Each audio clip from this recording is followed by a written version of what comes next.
Dalam ayat Allah dikatakan Bismillahillazi la yadurru ma'asmihi syai'um fil ardi wala fis sama. Ini. Dengan beserta Allah tidak ada yang bisa memberikan mudarat baik yang di bumi maupun di langit.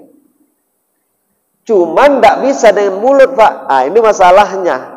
Harus dengan keyakinan yang 1000% kalau saya bilang. Yakinnya 1000% bahwa ini tidak akan memberikan mudarat kepada kita, walaupun dimasukkan sekali, 2 kali, 3 kali, 4 kali, 5 kali, tidak akan berpengaruh ketika kepada diri kita, Pak. Karena jujur saja sebenarnya kalau kita lihat konspirasi ini, sebenarnya niatnya ini udah nggak betul.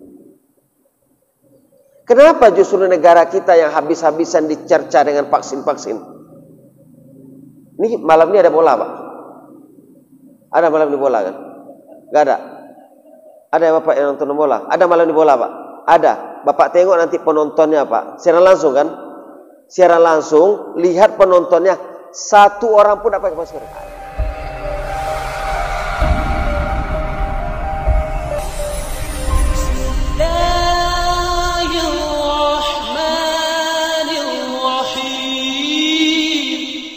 Assalamualaikum warahmatullahi wabarakatuh.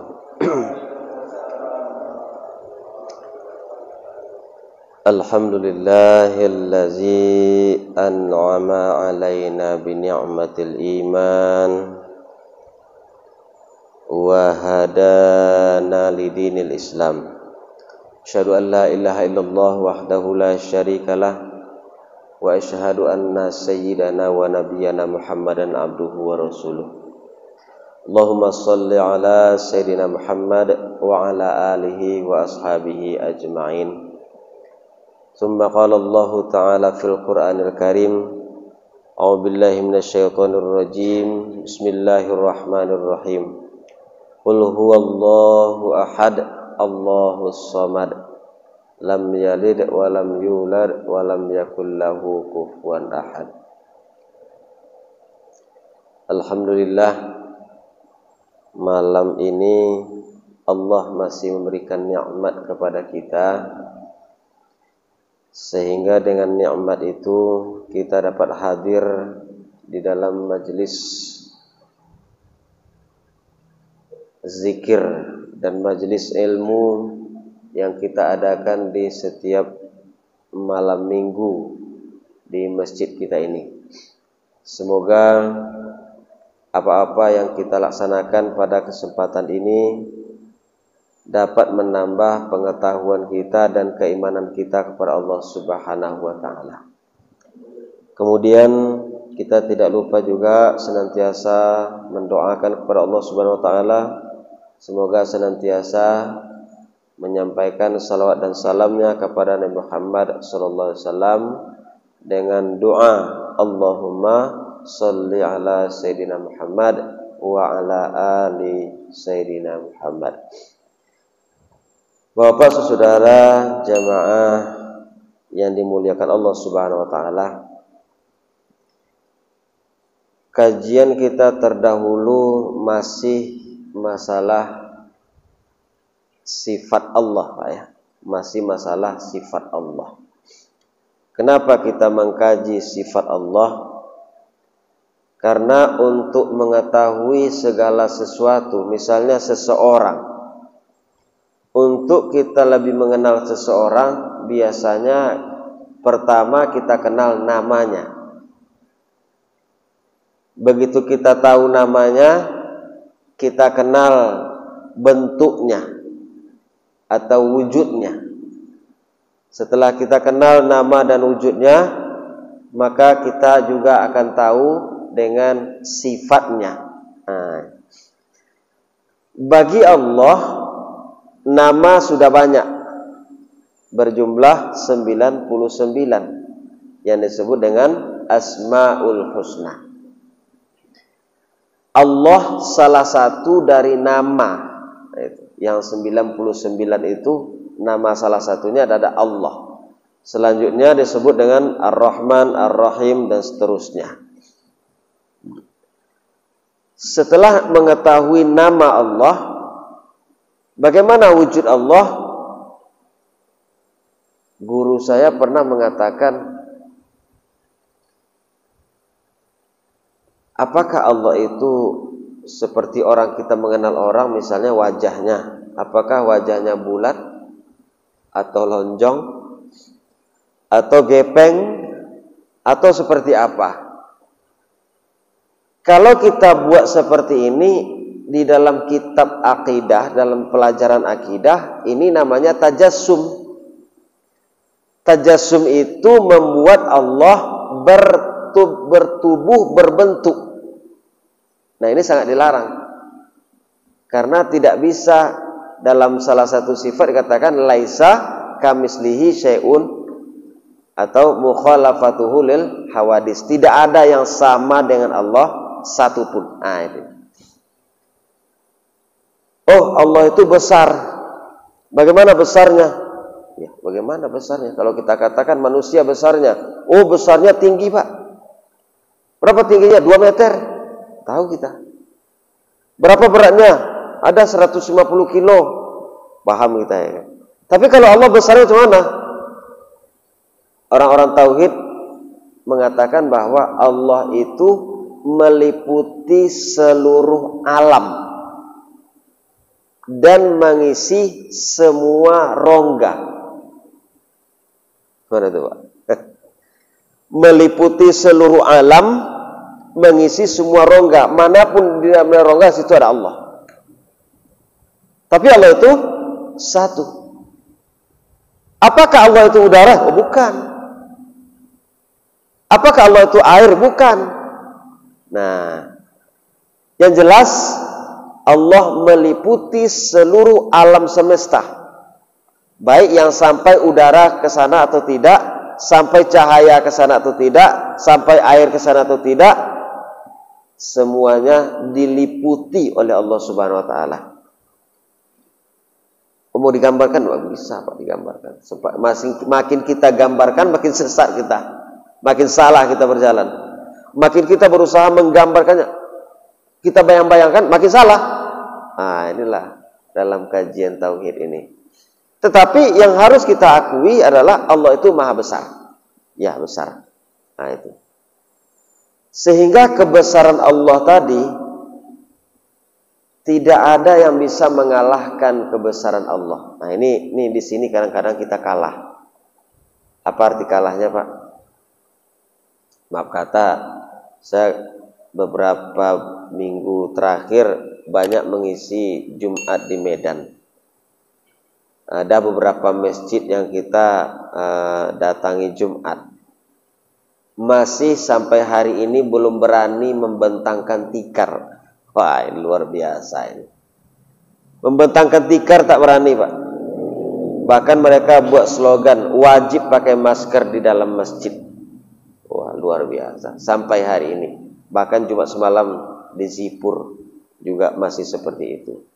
Nah, ini tapi kadang-kadang kalau kita tengok dari sisi tauhidnya, saya setuju dengan apa yang disampaikan oleh Ihsanuddin Nursi, seorang mantan anggota dewan juga, pengamat keuangan dia, pengamat keuangan. Dan dia muslim sejati, dia katakan begini, andai kata ada orang lebih takut kepada corona daripada Allah, wah, itu sudah jatuh kepada syirik, gak usah sholat aja kalian, pulang aja. Masa kita lebih takut kepada corona? Dan itu sudah ada, Pak, dan saya sudah tengok juga bukunya, ternyata yang disampaikan kawan-kawan di YouTube itu betul.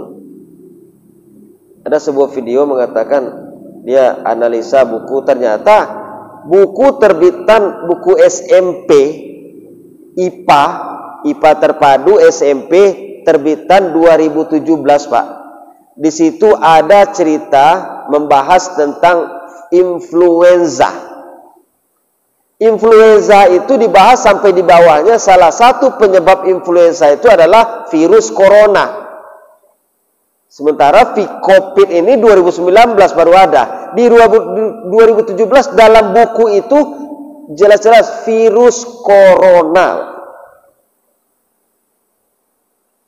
Berarti apa baru? Kan tidak baru, dari dulu sudah ada virus itu. Dan itu salah satu penyebab influenza. Dan influenza kan tidak berbahaya. Apa masalah dengan influenza? Ketika kita banyak menghirup debu misalnya, atau kita sering masuk angin, atau begadang kita malam, itu yang membuat influenza sering. Sehingga badan kita, ketika kita bergadang, badan kita menjadi stamina kita menurun, pada saat itu akan terjadi influenza.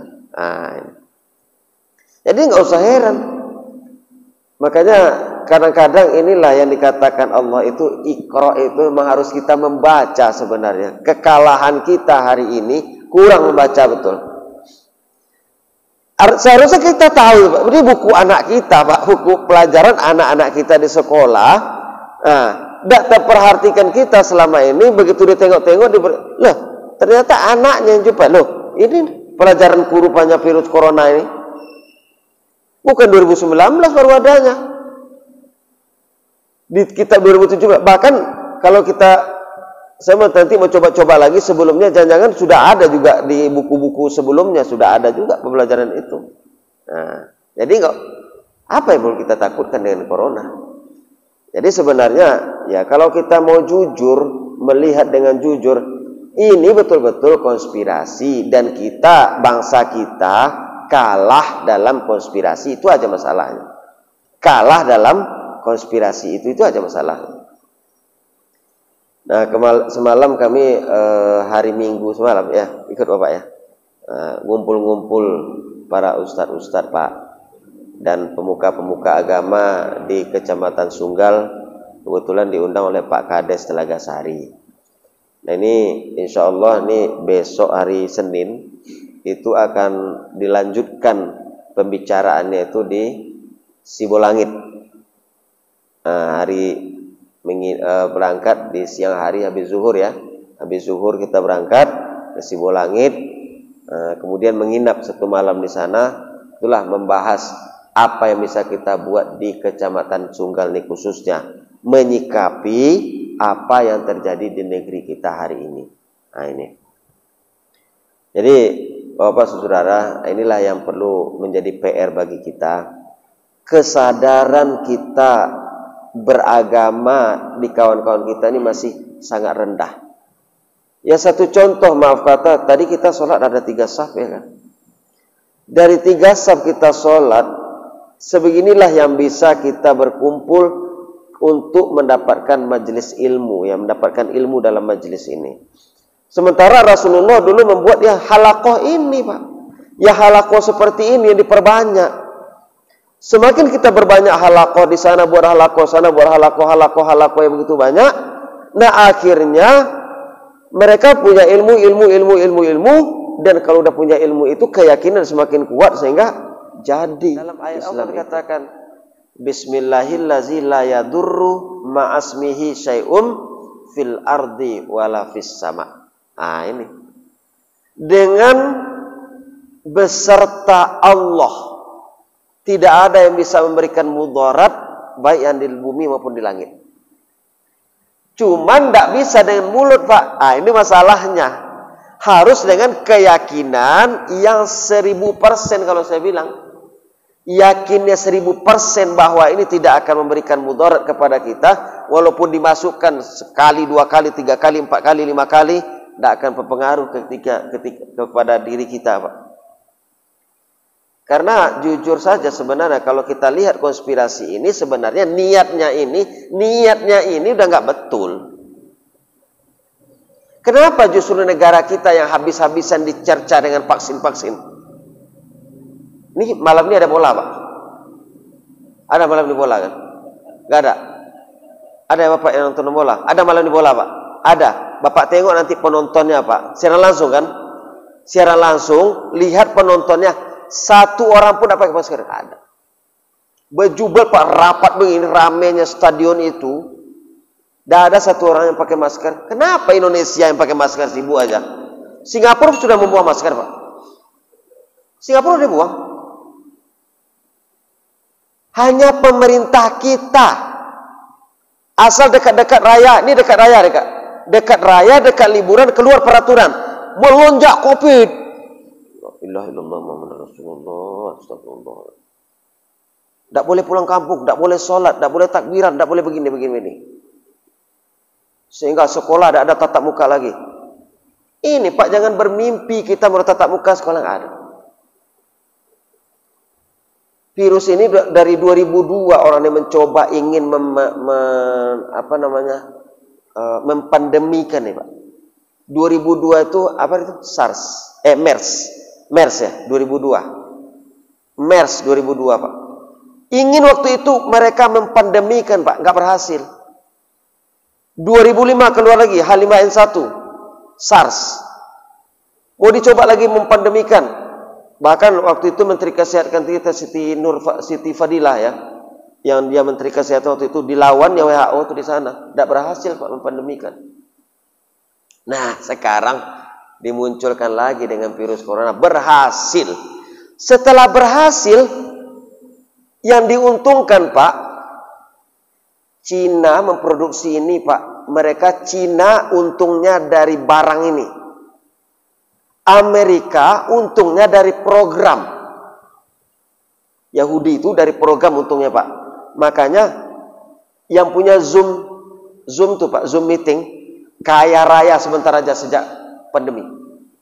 Langsung kaya raya Pak. Tidak ketolongan duitnya lagi. Semua udah pakai WhatsApp lagi. Apa yang tidak dengan di online kan sekarang? Dan itu program mereka punya semua. Sayang Pak, program pengganti WA, BIP, tidak berjalan. Bahkan di tubuh umat Islam sendiri tidak berjalan. Saya tengok, saya anggota BIP, tidak ada kawan-kawan saya mau masuk Pak. Udah kita klik, kirim link, nggak ada. Nggak peduli. Nah inilah dia umat Islam hari ini. Saya sering mengatakan juga, Islam ini betul seperti yang disampaikan Hizbut Tahrir dulu Pak. Sangat betul. Dalam perjalanan sejarah, Nabi Muhammad bisa menyebarkan Islam waktu dia jadi kepala negara kan Pak. Jadi kepala negara kan, beliau jadi panutan. Dan dia secara tidak langsung, secara implisit, dan secara eksplisit, secara implisit, secara tidak langsung, Nabi itu sudah memimpin negara. Buktinya apa? Segala apapun yang berhubungan dengan sosial, masyarakat, apapun mengadunya kepada Nabi. Khulafaur Rasyidin menjadi khalifah, Abu Bakar, siapa lagi? Umar, Utsman, Ali, berhasil memperluas wilayah Islam, bahkan sampai ke Cordova di Spanyol ya kan? Di Spanyol. Sampai ke sana Pak. Kemudian naik lagi dinasti Bani Umayyah, lebih kurang hampir 100 tahun, 90 tahun lebih dia memerintah. Maju, berkembang Islam kemana-mana. Nah yang terakhir Pak, yang paling puncak itu dinasti Abbasiyah, hampir 500 tahun. Hampir 500 tahun berkuasa Islam. Berhentinya tahun 1258 Masehi. Nah, tertinggal lagi Turki Utsmani. Sehingga masih berjalan kerajaan Islam itu, khalifah Islam itu masih berjalan dari Turki Utsmani 1258 sampai berakhir 1924. Tapi sejak 1258 sampai 1924 tidak ada lagi pengaruhnya. Walaupun punya khalifah yang turun-temurun, tidak ada pengaruhnya. Tetapi waktu itu Pak, waktu Abbasiyah, apa yang tidak bisa dibuat Pak? Adidaya. Negara adidaya di dunia, baik politiknya, baik agamanya, baik ekonominya, baik pembangunannya. Itulah sampai waktu itu namanya perpustakaan di Baghdad itu ya, yang terbesar itu.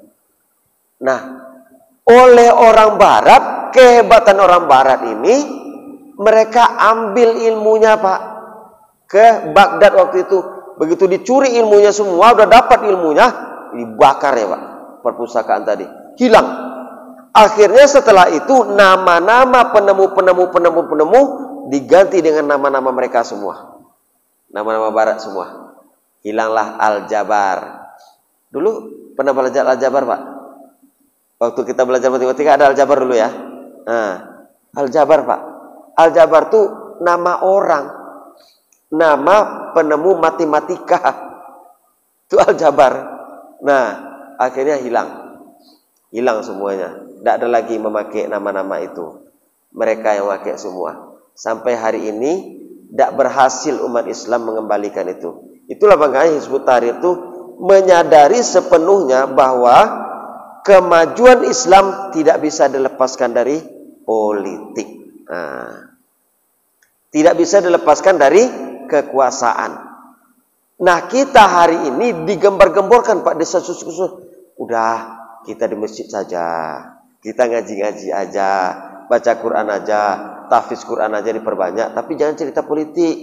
Jangan cerita negara biarlah diatur sama mereka-mereka. Ini yang terjadi. Bentar lagi macam Singapura ini Pak.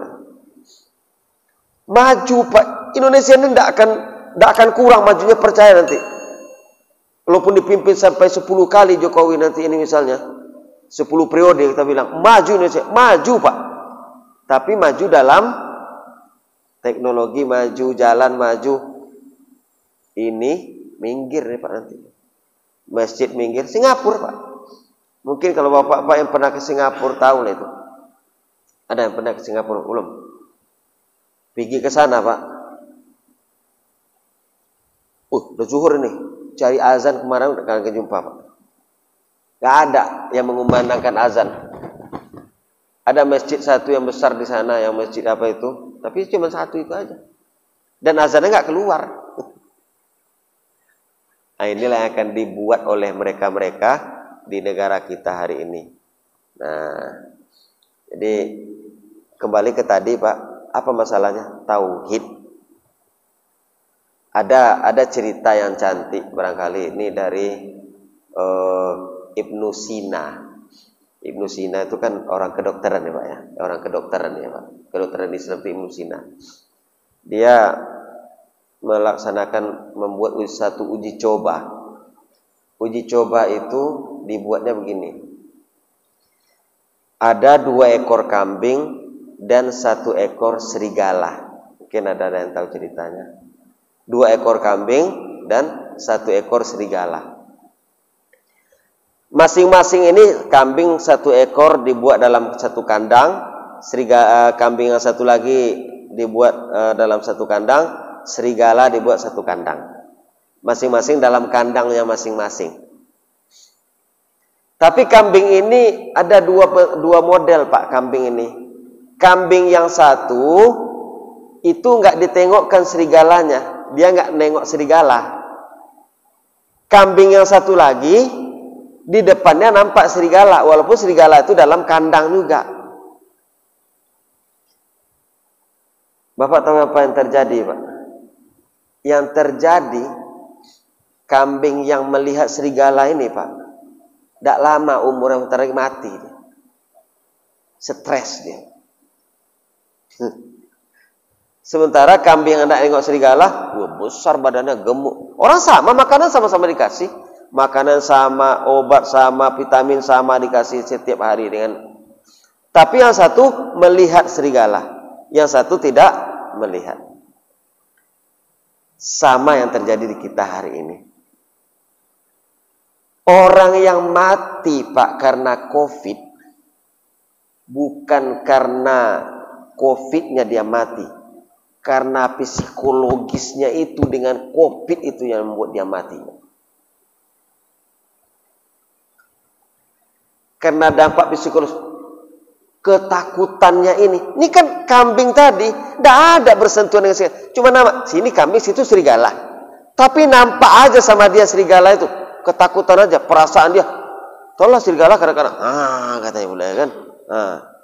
Kadang-kadang tapakkan taringnya. Kambing mati ketakutan di dalam kandangnya sendiri. Inilah dia. Ini yang terjadi hari ini. Ini yang terjadi hari ini Pak. Dan nyata kan. Sebenarnya penyakit bawaan pun tidak ngaruh. Selama psikologis kita masih kuat, maka pada saat itu nggak mau pesakit bawaan lah, mau kita pesakit gula, mau sakit stroke, mau sakit apa, nggak akan pengaruh. Orang tua saya, Pak, di saat corona bulan 9 2020 itu kan lagi hangat-hangat corona.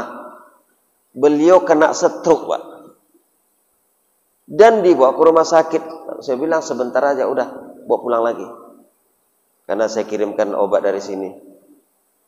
Saya kirimkan Bionerve itu. Total stroke-nya, Pak, nggak bisa digerakkan apapun lagi. Alhamdulillah 2 bulan aja, Pak, cuma 2 kotak aja selesai. Bulan 12 beliau sudah jalan sendiri, balik kembali, udah makan sendiri, ke kamar mandi sendiri, apa semua ada sendiri lagi. Kenapa? Beliau yang sakit cuma badan. Karena di sini saya super, nggak ada itu ya, nggak ada itu, tak bilang. Sehat, tanamkan diri kita, aku harus sehat kembali.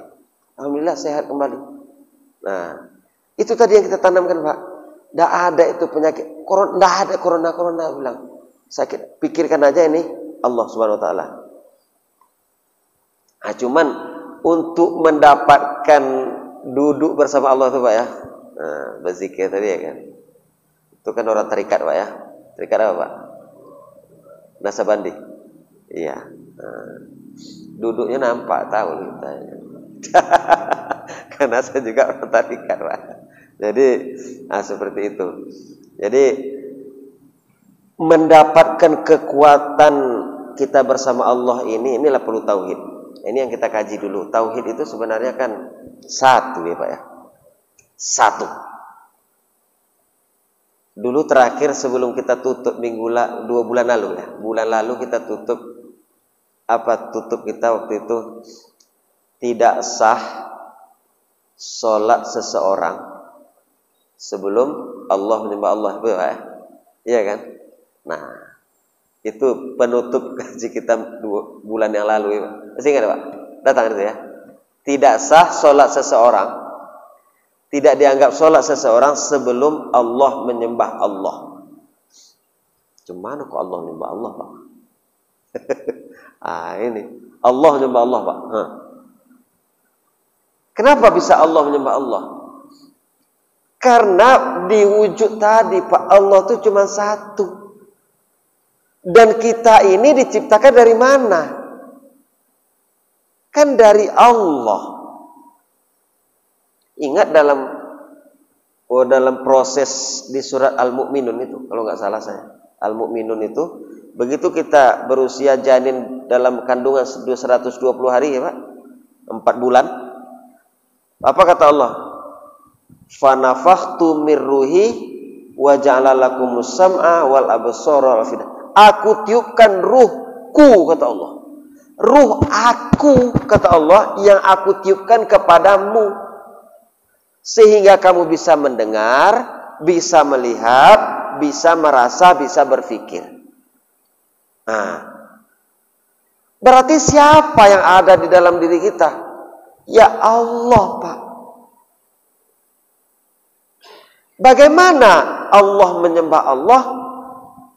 Kita dalam ada nafi isbat ya, Pak. Istilahnya nafi isbat. Apa itu nafi isbat? Meniadakan keberadaan diri kita sehingga kita tidak ada, yang ada hanya Allah. Pada saat kita tidak ada, maka pada saat itu kita bisa menyembah Allah dengan utuh dan akan merasakan nikmatnya menyembah Allah. Ini hilang manusia kita, Pak. Kan karena keakuan kita, merasa keberadaan kita ada masalah. Karena memang si iblis itu kerjanya, kamu kan ganteng, kamu kan kaya, kamu kan punya duit, kamu kan punya jabatan, kamu kan punya ini. Kenapa kok bisa? Ngapain kau sujud-sujud begitu? Itu. Sehingga muncul keakuan kita. Sementara ketika muncul keakuan kita, ibarat dalam kolbu kita ini, kursinya cuma macam kursi ini, Pak, cuma satu. Di dalam kolbu kan ya? Di dalam kolbu kita ini cuma satu kursi, Pak. Kalau kita ibaratkan kursi, begitu kita Allah di dalamnya, maka iblis tercampak. Begitu kita bawa iblis ke dalam, maka Allah akan menyingkir. Makanya kata Allah dalam surat Asy-Syams, fa'alhamaha fujuraha wa taqwaha. Dikaji minggu lalu kan ada Ustaz nyampaikan itu. Di surat, Allah itu memberikan pilihan kepada kita, mau yang kiri atau mau yang kanan, mau yang untuk berbuat dosa atau berbuat pahala, mau ingat sama Allah apa ingat iblis. Pilihan, Pak. Dan itu kita yang akan memasukkan Allah. Ketika Allah berada di sini, di kursi ini, maka iblis akan dalam Al-Quran, ja'al haq wa zahqal batil. Apabila datang yang hak, begitu masuk Allah, yang batil hilang, iblis tercampak. Ya tak? Begitu masuk yang hak, maka iblis akan tersingkir. Nah, ini yang kami apakan semalam, perdebatkan semalam tuh waktu pertemuan minggu lalu itu. Ada yang ingin memberantas narkoba habis-habisan. Begini kita berantas, ingat resikonya. Kalau ditangkap kita macam Habib Rizik, ayo maju semua rame-rame. Oke. Ada yang mengatakan, tak usah begitu. Kita fokus saja kepada menyebarkan kebaikan. Sehingga kalau udah baik semua kan batilnya akan hilang. Nah gitu. Kan gitu. Macam-macam lah model-model. Ya tergantung jiwanya masing-masing lah Pak. Yang keras mau keras ya kan. Yang lembut mau lembut. Nah, cuman menyatukan persepsinya susah ini. Akhirnya belum dapat Pak titik temunya. Apa yang kita buat ini? Kalau saya bilang sebenarnya yang begini-begini ini, arti begini-begini ini begini apa? Kita membuat api dalam sekam sehingga tapi nggak kelihatan Pak. Nah, inilah halakoh yang kita bilang tadi. Halakoh sana, halakoh sana, halakoh sana. Ini kapan perlu di luar majelis ini, ya bapak-bapak yang ada di sini misalnya, ya keluarga-keluarga dudukkan juga begini. Diskusi-diskusi ringan dengan keluarga, diskusi ringan. Nah, kalau udah begini Pak semua, udah itu yang mau dibentuk. Sehingga udah begini semua nanti tinggal mengeluarkan apinya, udah terbakar semua. Udah penuh dengan bensin semuanya, udah bensin semua ini di mana-mana ada bensin di bawahnya, tapi nggak ketahuan Pak. Tinggal sulutkan api, jadi terbakar semua, maka bisa kita musnahkan semua. Nah, tapi menyatukan persepsi ini memang sulit. Bahkan saya ikut di forum Ustadz Kota Medan itu ada grup WA-nya 200 orang lebih Pak. Begitu saya lemparkan apa yang harus kita buat, udahlah Ustaz, tidak banyak Pak. La ilaha illallah. Inilah contoh kawan-kawan Pak. Bukan dari luar datangnya Pak, dari dalam, dari kawan kita. Nah, dia Ustaz, dia penceramah. Kenapa kok cerita kita masalah politik ke akidah? Udah nggak usah begitu-gitu kali. Nanti kita tangkap seperti Habib Rizik lah. Kalau begitulah semua ya udahlah, tinggal menunggu bala aja lah habisnya kita. Tamatlah kita. Nah, jadi aman sesaat. Tapi anak cucu gimana nanti? Taruhlah di usia kita selamat lah ini, nggak apa-apa. Anak kita macam mana? Sementara kalau kita meninggalkan anak cucu yang lemah iman, kita kena Pak. Kita kena. Makanya anak-anak saya itu dua-dua, saya nggak masukkan ke sekolah-sekolah mencari duit. Sudah masuk ke pesantren, masuk tahfiz Quran, alhamdulillah sudah 2 orang yang hafiz Quran. Setelah hafiz Quran ini kebetulan ada dakwah di Jakarta, udah masuk ke fakultas dakwah sana, STID Muhammad Nasir, Sekolah Ilmu Tinggi Ilmu Dakwah Muhammad Nasir Jakarta, Bekasi. Alhamdulillah ini habis tahun ajaran baru ini berangkat ini ke Jakarta. Yang satu mau ke Sunnah, ada yang mau ke Saudi, terserah kalian lah. Pokoknya bagaimana jalannya aja hidup ini bersama Allah, bersama Quran. Itu yang saya bilang Pak. Karena saya waktu itu 2013 itu sudah ada sedikit membaca. Ini negara ini udah nggak aman lagi saya bilang. Sehingga anak saya itu udah kalian nggak usah kemana-mana, nggak usah fakultas ini kedokteran apa nggak usah saya bilang. Ini dulu. Amankan akidah kalian, amankan Al-Quran kalian. Hiduplah kalian bersama Allah, terserah. Mau dicampakkan kemana terserah lah nanti. Kalau dia sudah punya Quran kan itu. Kalau saya prinsipnya begitu Pak. Karena gini, Al-Quran itu menjamin rezeki itu huwa aghnah wa aqnah. Itu dalam Quran Pak. Allah yang mengkayakan, Allah yang mencukupkan. Ada yang Allah kayakan, ada yang Allah cukupkan. Nggak ada yang Allah miskinkan Pak, nggak ada. Bahkan surat, udah pernah mungkin kita bahas juga, dalam surat Nuh ayat 10 sampai 12, apa kata Allah? Luar biasa lagi. Apa kunci mendapatkan nikmat semua rezeki, baik rezeki anak, rezeki harta, segala macam?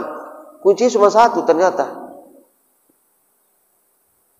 Begitu kita udah nggak ada dosa Pak, semua akan Allah pusing seperti air bah.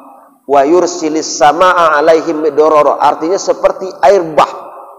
Bayangkan Pak, kita duduk di sini, air bah datang dari situ, kira-kira kita kena nggak?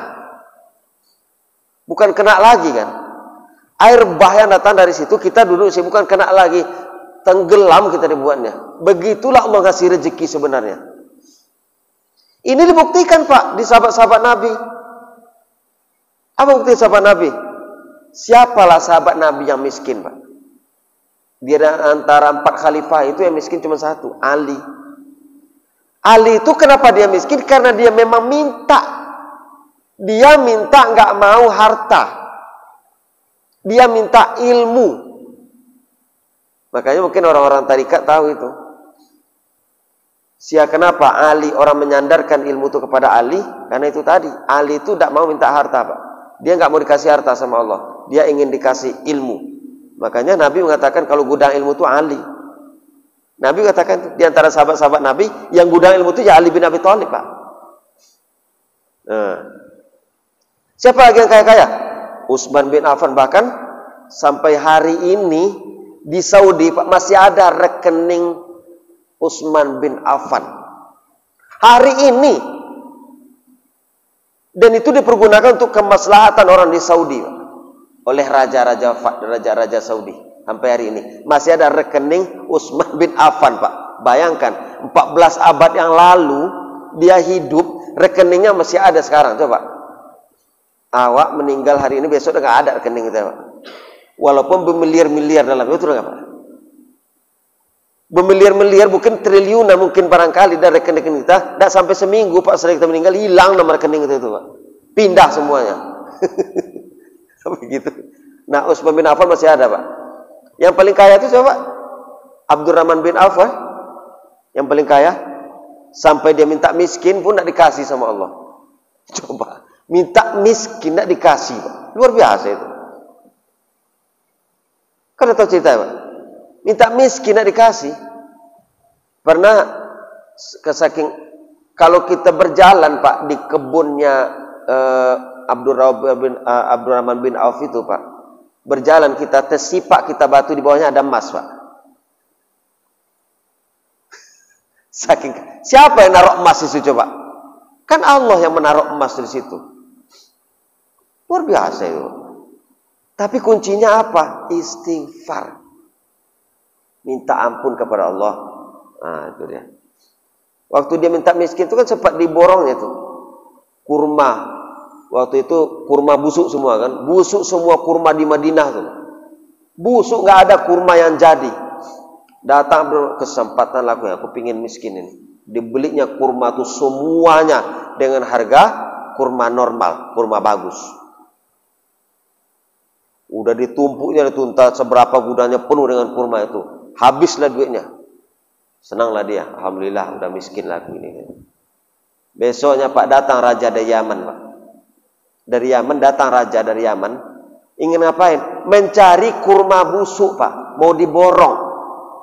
Dibayar 10 kali lipat dari kurma biasa.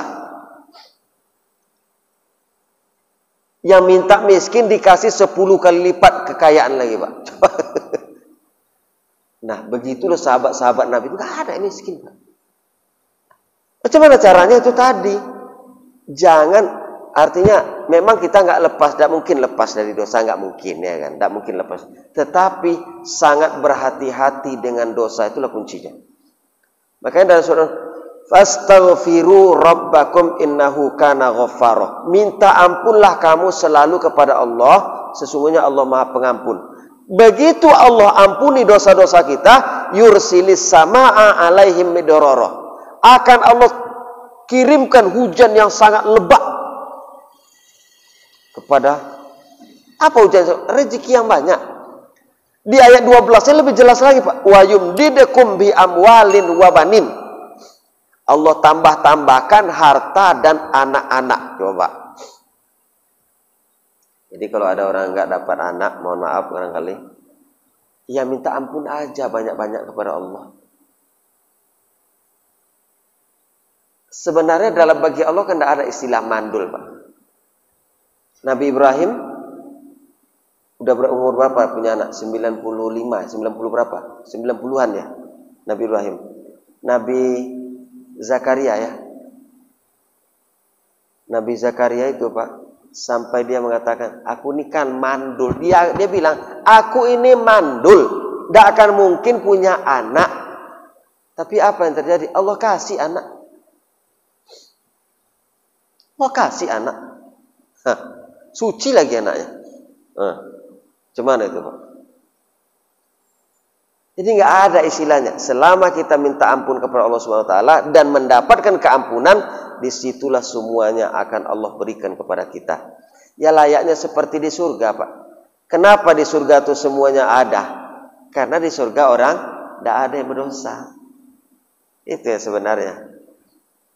Saya tahunya itu udah belakangan ini, Pak. Udah bergelimbang dosa dari dulu. Baru tahu saya. Jadi capeklah sekarang membersihkan badan ini, cemana? Membersihkan diri ini, Pak. Mencoba-coba membersihkan, belum bersih-bersih juga nih. Udah dapat pula lagi jabatan ya kan, hancur, Pak. Iya, Pak.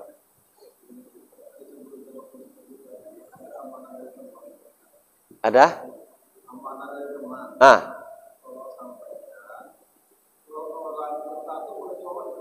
Orang? Oh, bertato, boleh. Begini, Pak. Sebenarnya bagi Allah itu, ini kalau masuk ke kajian hakikat, Pak. Pada saat Umar bin Khattab itu kurang apa? Kurang ajarnya dulu coba. Ya dia yang membunuh Nabi. Abi Sufyan itu dia yang memimpin orang Quraisy untuk membunuh Nabi, Pak. Tapi dialah yang pada akhirnya jadi panglima kan. Kan Umar bin Khattab pada akhirnya jadi khalifah. Jadi sebenarnya kalau kita masuk ke ranah hakikat, itu semua itu syariat itu, Pak. Syariat itu hanyalah sebuah tangga, tapi bukan berarti kita menghilangkan syariat ya. Artinya apa? Syariat itu tangga-tangga 1. Untuk tangga 2 ya perlu tangga 1. Untuk tangga 3 perlu tangga 1 dan 2. Dan begitulah seterusnya. Jadi begitu seseorang yang dulunya di dunia gelap apa segala macam sehingga bertato seluruh badannya, kemudian dia tobat kepada Allah Subhanahu Wa Taala, bagi saya nggak perlu dibakar lagi badannya itu, nggak perlu dibuang lagi tatonya. Dia sudah taubat kepada Allah Subhanahu Wa Taala. Yang taubat itu kan bukan badan. Ini kan cuma sampah ini. Sampah ini, Pak. Bangkai dan akan jadi tanah kan. Yang taubat itu kan yang kitanya.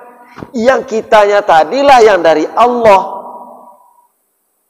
Yang Allah kirimkan ke jiwa kita tadi. Kan itu yang kita. Saya sering membagi manusia itu kepada 3. Kalau ada sebagian membagi 2 ya. Kalau saya membaginya 3, Pak. Pertama, manusia itu terdiri dari fisik. Inilah dia, tubuh, ya kan? Inilah tubuh namanya. Kemudian yang kedua, ruh. Kalau ruh itu nggak usah kita tanya. Yas'alunaka 'anir ruh, kata Allah. Ketika kalian bertanya, Muhammad, kalau orang itu bertanya tentang ruh, qul ruhu katakan ruh itu min amri rabbi, itu urusanku itu. Nggak usah kita tanya macam mana ruh itu, nggak usah. Yang ketiga an-nafs, jiwa. Nafs inilah yang kita, Pak. Yang kita ini, yang Bapak, ini nama saya Alirman ini, ya yang nafs itu, bukan yang fisik, bukan yang jasad, bukan yang ruh, tetapi adalah nafs. Apa bukti? Surat Al-Fajr terakhir ya. Ya ayyatuhan nafsul mutmainnah, kan itu. Yang Allah panggil untuk kembali kepada Allah kan an-nafs. Bukan ruh, bukan jasad. Nah, berarti yang kitanya inilah yang dipanggil Allah. Dan yang kita ini, itu yang sempat kita bahas, yang tidak pernah mati. Kita ini nggak pernah mati sebenarnya, Pak. Hanya mati dan mautun itu artinya berpisah antara ruh dan jasad. Udah berpisah ruh dan jasad, kita akan berangkat ke alam lain. Ruh kembali kepada Allah, jasad kembali kepada tanah, kita berangkat ke alam barzakh. Di alam barzakh ngapain? Dapat dua hal, bisa nikmat kubur, bisa azab kubur. Setelah ada yang dapat nikmat kubur dan azab kubur, ya mereka lah itu. Baru nanti pindah lagi ke alamnya, alam mahsyar. Kan begitu, hisab, mizan, kemudian baru di jaza namanya, masuk surga atau neraka balasannya. Nah, jadi kalau kita masuk ke situ, Pak, ke ranah itu, tidak perlu lagi, kalau jiwanya sudah bertaubat kepada Allah, mau fisiknya macam manapun, bantailah situ. Tapi tetap laksanakan syariatnya, mandi, beruduk dan segala macam, lillahi ta'ala. Kalau saya Pak mandi subuh itu niatnya kita mandi subuh. Ini di luar junub ya. Mandi subuh itu sengaja aku mandi untuk menyehatkan aku zahir dan batin. Kemudian untuk menggugurkan sekalian dosa-dosaku. Itu kita mandi, Pak. Ibarat mandi tobat, Pak. Iya. Nah.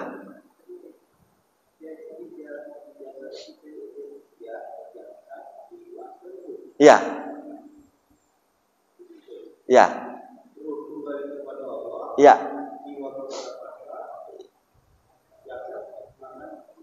Iya.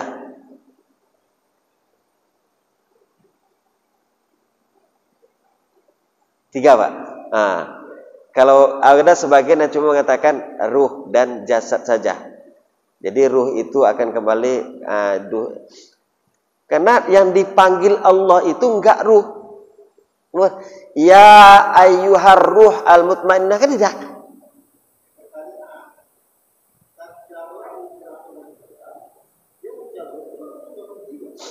Memisahkan, Pak. Memisahkan ruh dan jasad.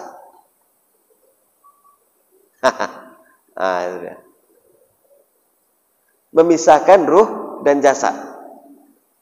Kalau udah berpisah, ini kan yang ini kan tidak berguna lagi. Nah, itu kalau dalam pandang saya seperti itu. Nah, karena dasarnya juga Al-Quran itu tidak ada ya ayyuhar ruh.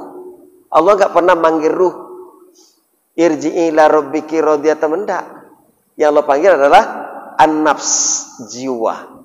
Nah, jadi yang kita itu adalah jiwa, itulah yang kita. Jiwa itu yang kita. Nah, itu yang kita, Pak. Yang Bapak itu, Pak. Itulah jiwa. Nah, itulah kita.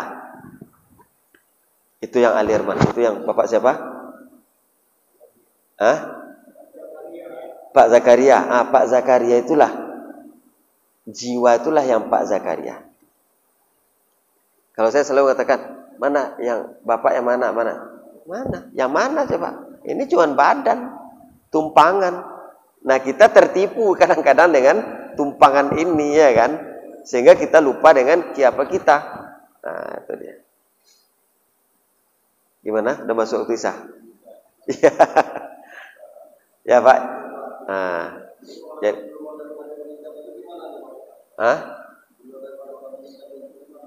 nah, sebenarnya kalau kita sudah kembali kepada Allah, itu ibarat kuda Pak. Jadi andong, itu pakai kacamata kan Pak? Kacamata kuda. Aku nggak peduli kata manusia ngapain aku dengarkan kata manusia? Aku hanya peduli kepada Allah. Itu aja sekarang. Aku hanya peduli kepada Allah. Kalau Allah, aku menuju Allah. Walaupun dosaku segunung, Allah itu Maha Pengampun. Nah, kan gitu.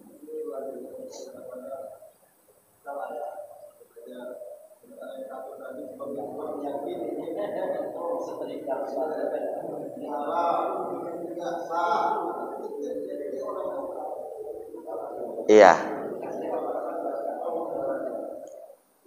Jadi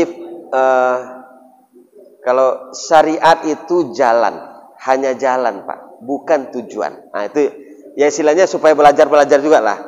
Artinya kalau dia sudah taubat, sudah apa, ayo sama-sama belajar. Nah gitu aja. Saya stay-nya di Komplek Payasari. Jadi kita boleh diskusi, boleh apa segala macam, misalnya ya kan, tidak masalah. Saya terima Pak. Kemudian saya setiap 3 kali seminggu kami diskusi sekarang Pak. Di Senin malam, Rabu malam, Jumat malam, dari maghrib ke Isya. Diskusi Pak. Beberapa orang, terserah. Ada 5 orang, 5 orang, 6 orang, 6 orang, 3 orang, berapapun ada. Saya sediakan waktu saya dari maghrib ke Isya, Senin, Rabu, dan Jumat. Nah, siapa yang datang terserah. Mau diskusi apa saja, mau tauhid, mau fikih, mau apa, ayo kita diskusi. Saya buka itu Pak. Dan itu tidak ada apa-apanya. Istilahnya enggak ya, Payasari Pak. Tidak ada iming-iming apa segala macam, tidak ada apa-apa. Saya buka diri Bapak, ayo yang mau bersama mengaji, ayo bersama-sama. Nah, mau menambah ilmu saya juga bersedia. Namanya diskusi. Siapa yang punya ilmu atau enggak punya, atau sama-sama kita bahas, ayo.